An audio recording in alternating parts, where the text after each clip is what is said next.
Hi, I'm Jeff Hoagland and I'm here at GP Detroit.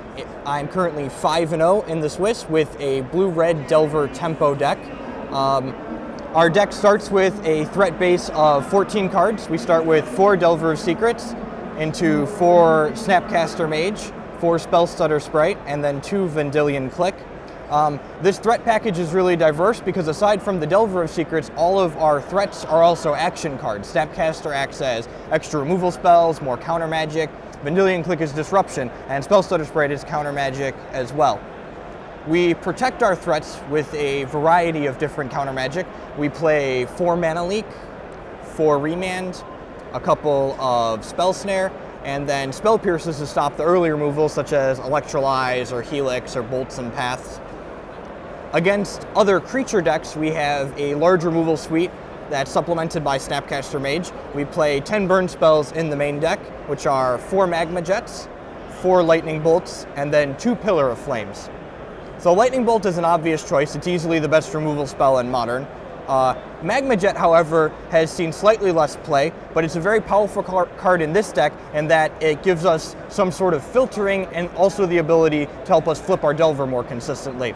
In the late game, when you don't need any more lands, it can put lands in the bottom of your deck. In the early game, when you need that 3rd or 4th land, it can find it for you.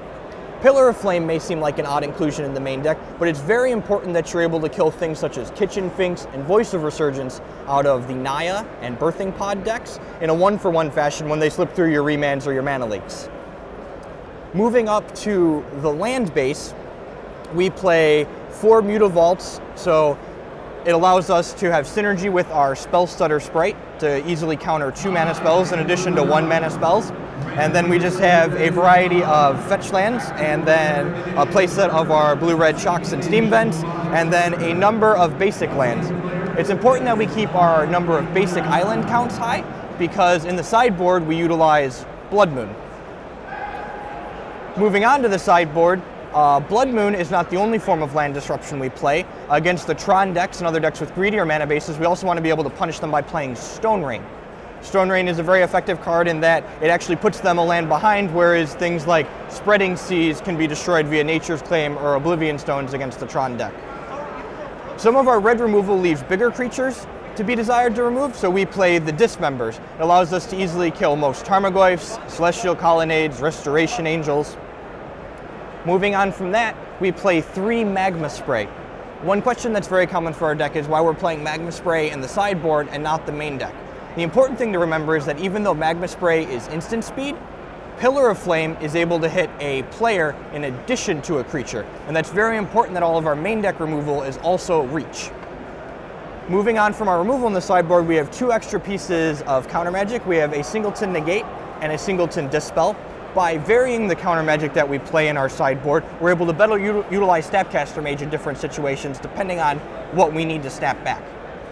After that, we round out the board with a couple of artifacts. We have 2 Spellskites, easily just one of the powerhouse cards in the format of Modern. After Lightning Bolt, it's one of the most played cards. It's good against opposing Lightning Bolts, the Auras deck, the Infect deck, a variety of removal.